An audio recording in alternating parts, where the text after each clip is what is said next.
Salut, c'est Jean. Bienvenue à Confession d'une convention. Hey, on est au Comic-Con de Montréal, podcast improvisé au kiosque Dave Studio, samedi de la boîte à BD. Samedi de la boîte à BD. Samedi de la BD. Ouais. Fait que... Faut parler fort parce qu'il y a du monde ici, il y a du bruit. faut parler fort, ben moi parler fort de banane.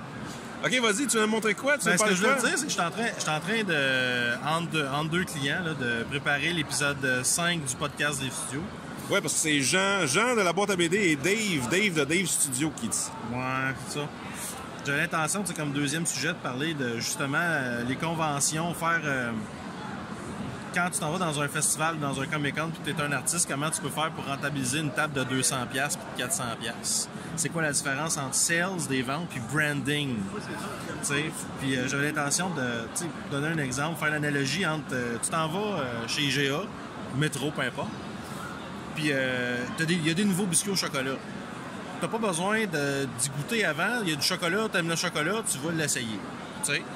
Mais si, mettons, il y a des nouveaux biscuits à citrouille, ça se peut qu'il reste cette tablette parce que la citrouille, t'en as jamais vraiment mangé. Il faudrait que tu y goûtes avant.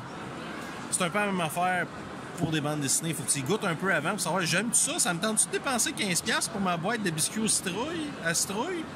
Ou j'aimerais ça en prendre un gratis, y goûter, voir si j'aime ça avant. Voilà. T'sais? Fait que je pense que c'est de ça que je vais parler.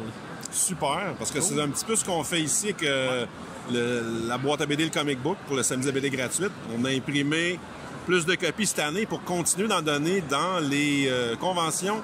On était au Festival de BD de Montréal, au Fantasticon, au Geek Culture. On continue d'en remettre, puis c'est ce qu'on fait aujourd'hui au Comic-Con de Montréal en 2018. Exact. C'est ça qui est ça.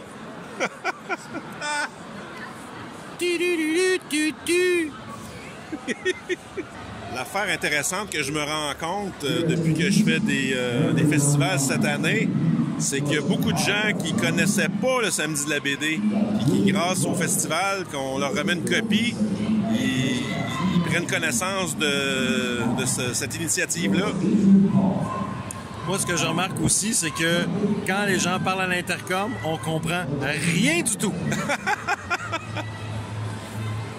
Allô. Ah oui, puis ça a l'air que ça coûte cher parler à l'intercom ici. Ça coûte cher pour rien comprendre. Ouais. Hey, moi, comprendre des affaires, c'est gratis.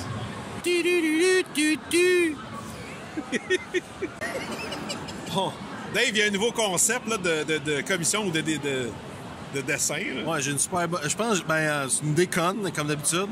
Vu que je dessine vraiment pas de super-héros puis que je m'en sac un peu, mais qu'au Comic-Con, les gens veulent ça. Je pense que je vais faire une pancarte.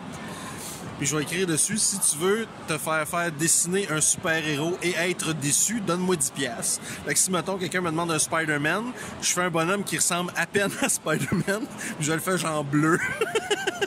Avec une bédaine. Là, avec une bec. Crampé, parce que là, il répète. Là, tantôt, il a tout dit, puis c'était vraiment mourant. Oui, avec une bédaine puis une bière par rapport, ou ben une clope, ou n'importe quoi. Là. Faire que la personne le reçoive, qu'elle soit déçue de ce que j'ai fait. Mais elle sait d'avance. Elle sait d'avance. Là, il pleure. Là. Il n'y a pas d'image, mais il broille. Oh!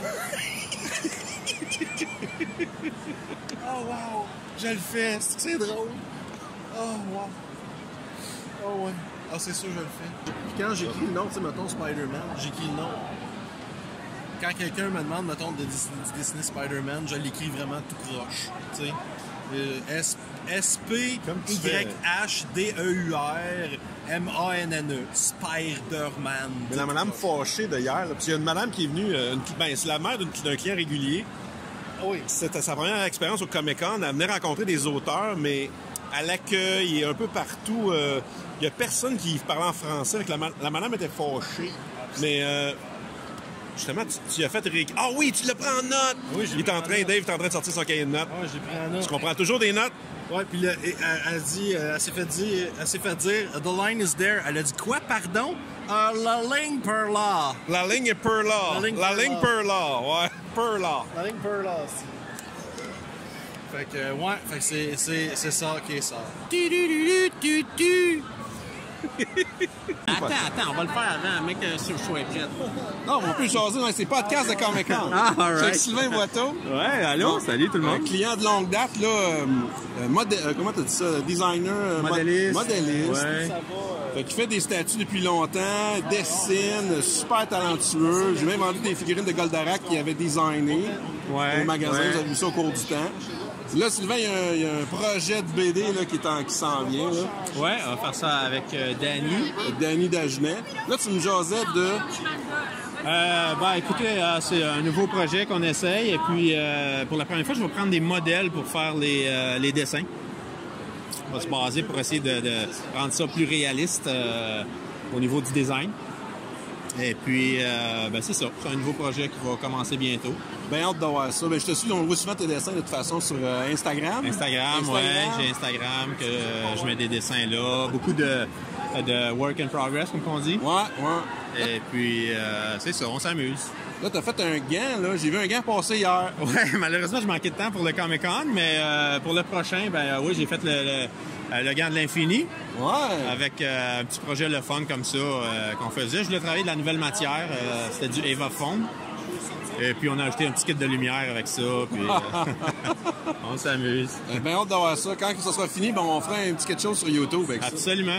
Super, Sylvain. Merci, là. J'espère qu'ils sont pas le seul à avoir ça aussi.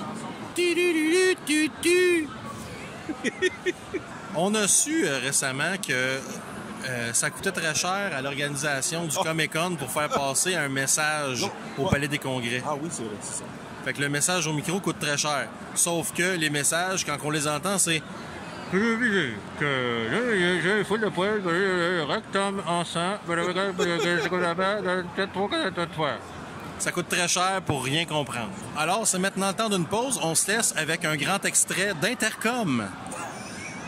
C'est beau.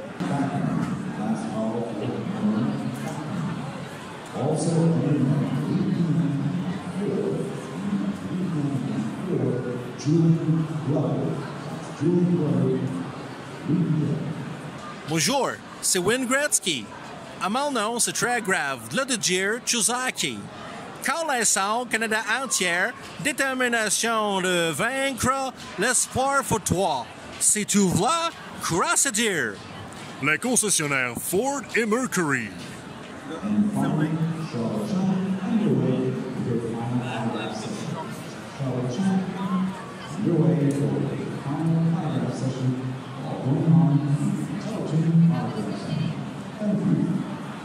Thank you.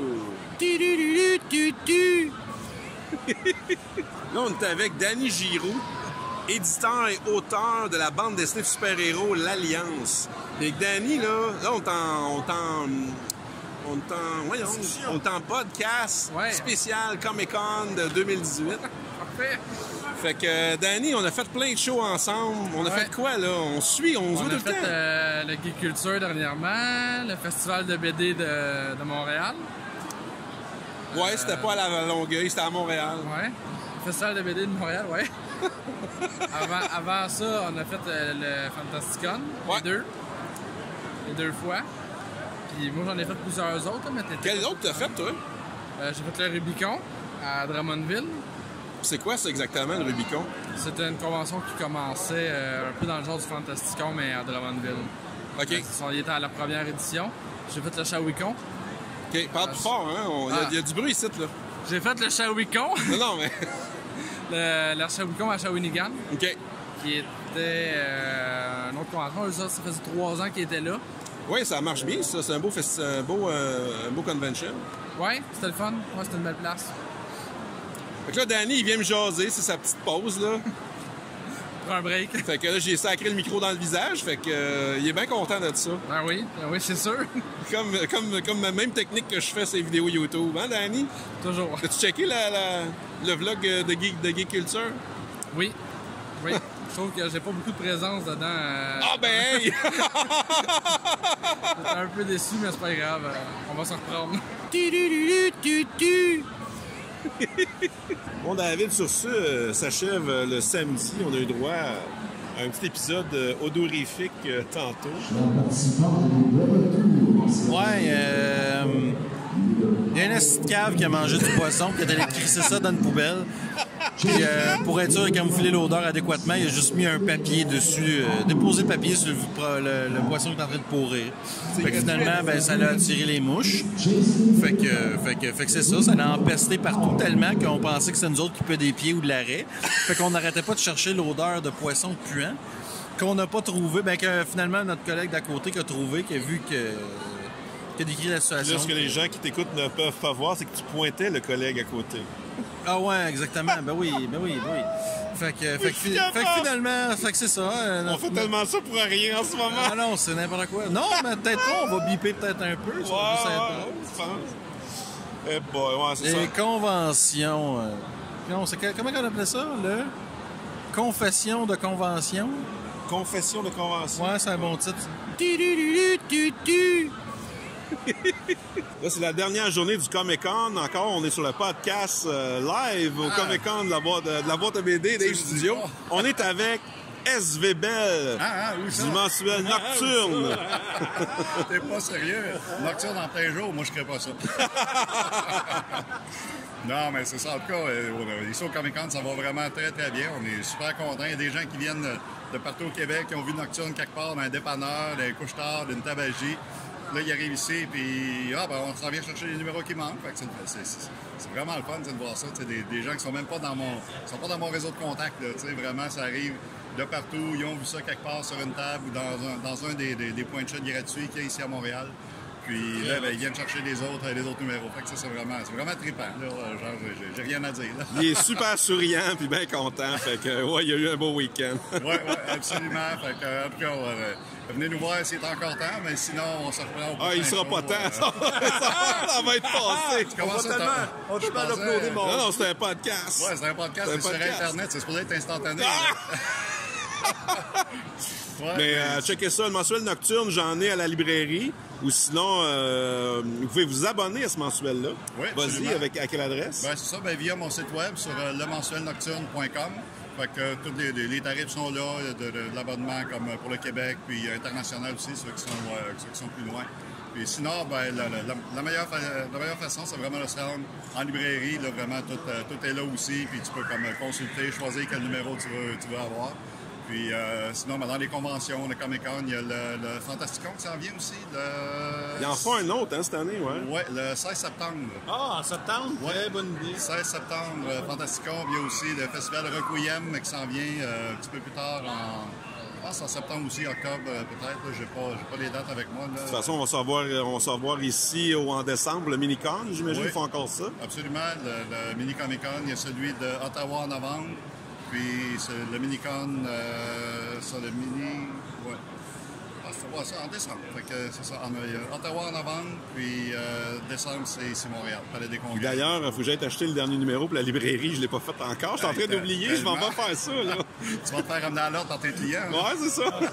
Fait qu'on va l'avoir. On l'a déjà quand tu écoutes ça. C'est très bon. Donc là, on se prépare déjà pour le Comic-Con de l'année prochaine. On a des bonnes idées. Ouais, l'année prochaine, le roll-up qu'on a actuellement, on l'a depuis 2012, je suis plus capable de le voir, le trouve lettre. Fait que on va le changer. Je pense qu'on va en mettre un, ça va être le nouveau poster qu'on a fait au complet. Puis en haut, on va faire ça simple, que ça attire l'œil et que ça montre qu'est-ce qu'il y en a. Pas besoin de mettre Pierre et Lapierre, Martin Ninja, là. Juste du visuel. Puis en haut, c'est écrit bande dessinée québécoise avec le site web genre martinninja.com, là où on a notre boutique en ligne. Puis à côté, on prend le roll-up blanc au complet avec le gros logo samedi de la BD gratuite, aucun achat requis, machin, juste en dessous. Puis après ça, sur la table, on met un drapeau du Québec avec un petit ventilateur. Quand quelqu'un passe, on fait... Ah non, on le fait marcher tout le temps. On fait le drapeau au vent, pour vrai. Puis si quelqu'un vient nous voir, justement, « Hey, c'est des Québécois, c'est en français, on part une tourne d'écho-là. J'ai mauvais caractère. » Ça serait débile. J'ai mauvais caractère. J'avais oublié de mentionner le fait que le co-créateur de Spider-Man, le vrai co-créateur de Spider-Man, Steve Ditko, est décédé il y a quelques jours. Mais aussi, et c'est pas une blague, Carmen Campagne. Oui, elle est morte. Elle est décédée du cancer à 58 ans. Triste, ça. Ouais, jeune au bout. Mais il faut pas oublier qu'elle avait un groupe qui s'appelait folle avoine avec son frère et ses sœurs. Puis quand elle a décidé de quitter parce qu'elle est enseignante pour poursuivre sa carrière, eux, son frère et ses sœurs, ont décidé de partir le groupe Art Rouge. Inconditionnel! Ah, ah, y a toi et moi, et y a pas de frontières! Hey, je me rappelais pas de ça, man. Je connais pas ça. C'est vraiment bizarre. Tu connais pas ça? Oh, mais C'est vraiment attends, j'ai travaillé 5 ans et demi dans des restaurants, puis j'ai travaillé 1 an chez Sears. Je les connais toutes, man. Je les connais toutes. Ouais, Ditko, ils l'ont trouvé, ils disent 2 jours après qu'il soit mort. C'est-tu triste, ça? Hey, il est super triste. Ouais. C'est Ouais. gratuit pour vrai, la bande dessinée jaune ici. Si t'as vu, tu peux le prendre. Repose en paix. Non, ça c'est pas gratuit. J'ai mauvais caractère. Ce que je voulais dire dans le fond, c'est que je me rappelle pas du nom, ok, mais le créateur d'Afro Samouraï, lui, c'est un personnage qui dessinait à tous les jours au secondaire. Mais il le faisait avec les cheveux verts, puis bon, il faisait vraiment, tu sais, ça a tout le temps été super violent. Il sortait beaucoup de livres, ça apparaissait dans des, justement, dans des collectifs qu'il faisait avec d'autres de ses chums, tu sais, puis après ça, il a fait ses propres comic books à lui, ses bandes dessinées qui sortaient, c'était auto-publié, mais il en sortait vraiment beaucoup. À un moment donné, il était associé avec une maison d'édition qui était un peu plus grosse.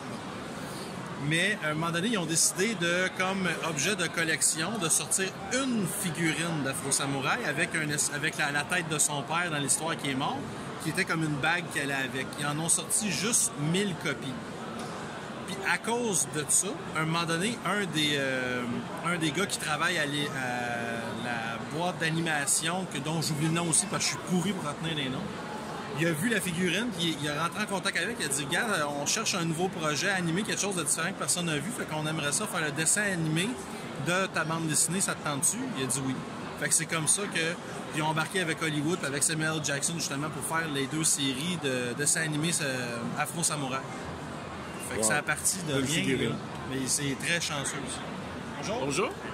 Bien. J'ai mauvais caractère. Et le Comic-Con peut être un milieu très inspirant. Là, on vient de créer un nouveau personnage pour notre BD Pierre et la Pierre. David est en train de prendre des notes et faire des croquis dans son cahier de notes.